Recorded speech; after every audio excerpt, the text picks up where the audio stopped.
പത്തനംതിട്ട ജില്ലയിൽ ഒരു മാസത്തിനിടയിൽ ഇടവേളകളില്ലാതെ കുതിച്ചുയർന്ന ക്രിമിനൽ കേസുകൾ. കൊലപാതകങ്ങളും പീഡന കേസുകളും ഞെട്ടിക്കുന്ന പോക്സോ കേസുകളുമാണ് 1.5 മാസത്തിനിടയിൽ ജില്ലയിൽ നിന്ന് റിപ്പോർട്ട് ചെയ്യപ്പെട്ടത്. 59 പേർ ചേർന്ന് ദളിത് പെൺകുട്ടിയെ പീഡിപ്പിച്ച കേസ് കേരള മനസാക്ഷിയെ ഞെട്ടിച്ചതായിരുന്നു.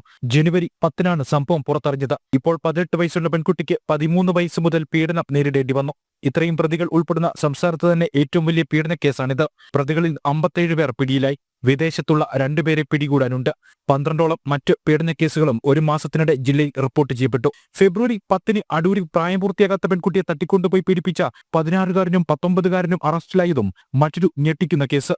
1 മാസത്തിനിടയിൽ ജില്ലയിൽ സംഭവിച്ചത് 2 കൊലപാതകങ്ങൾ. ഫെബ്രുവരി 16-ന് പെരിനാട് യുവാക്കൾ തമ്മിലുണ്ടായ സംഘർഷത്തിൽ CITU പ്രവർത്തകനായ ജിതിൻ കൊല്ലപ്പെട്ടത് ഒടുവിലത്തെ സംഭവം.